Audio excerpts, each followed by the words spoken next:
السلام عليكم الخوت. مشينا نتنزهو النواحي ديال ايت عمران، نواحي صفرو. ما شاء الله الطبيعه كي دايره. جوج الخوت تفضلوا، حنا كنصوروا الطبيعه ما شاء الله. ابل العمان لوحه جميله، حاشي زربيه سبحان الله العظيم. العمان شجر الزيتون والمياه.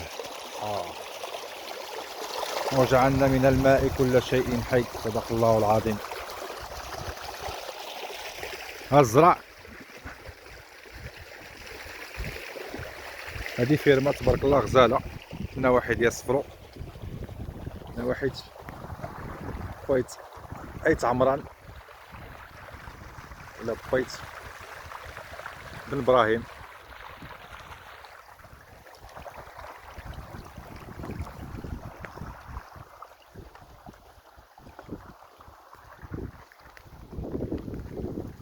ها هي مرسيطه، هاد المرسيطه هادي كيديروا بها واحد الخبزه ديال الشعير كتجي لذيذه وفيها الدواء في نفس الوقت.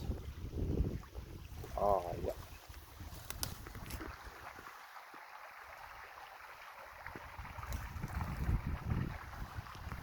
الطبيعه،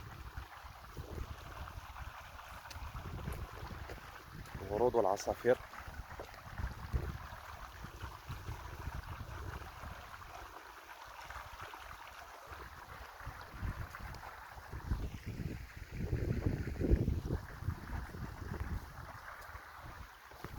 ثم شجر الزيتون على الساقيه.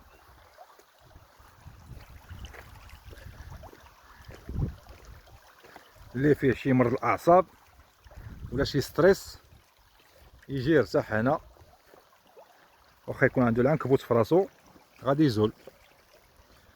شم هاد الهواء نقيه ويتمنظر في الطبيعه والعيون والمياه. ما احلى الطبيعه في المغرب. هانتوما الخبز،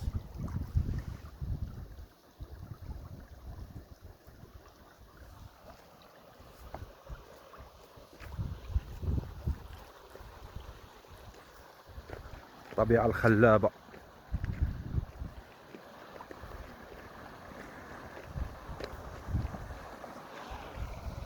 ثم الماء نقي سبحان الله العظيم، الماء نقي. هانتوما يمكن كاع تشرب منه، كيهبط من الجبال وبارد.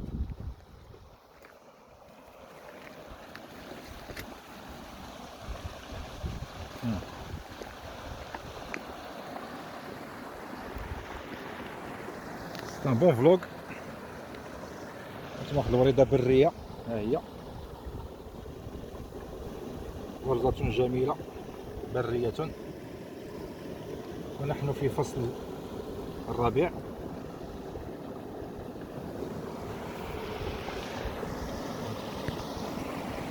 هانتوما المياه داير مفترق طرق ديال المياه باش الناس كيسقيو الضيعات ديالهم. هانتوما تبارك الله، شوف تبارك الله، تبارك الله العظيم. الحمد لله هاد العام طاحت الشتا بزاف. هانتوما ما شاء الله، ما شاء الله. منقدرش انا شي سكن غير هنا قدام هاد العين هادي ونرتاح مع رصاصي. هانتوما الزيتون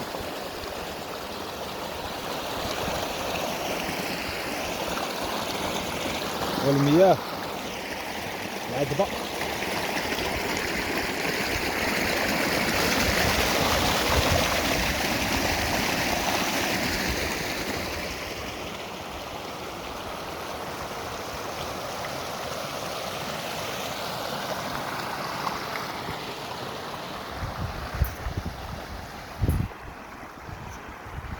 انا نوريكم الفول ديال هذه المنطقه هذه فاش كيطيب. اذا صوبتي به شي طاجين ما تشبعش منه، خصوصا صوباتو لك الوريده. هانتوما الفول الخبز. الماء كامل غنتبدلوا الماء كيتسقى بالماء طبيعي 100%.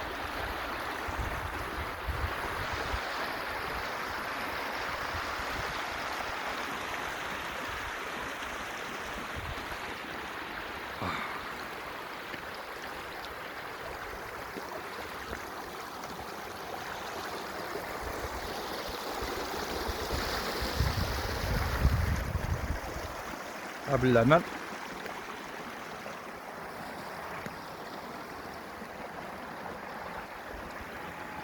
باللعمان فتح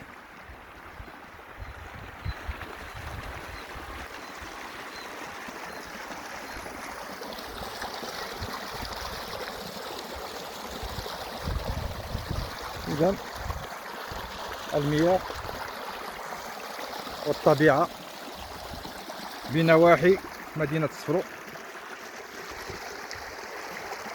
منطقة أيت إبراهيم.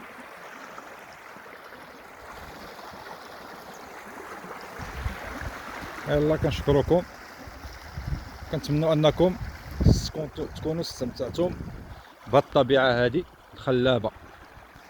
وشكرا الخوت، في فرصة قادمة إن شاء الله.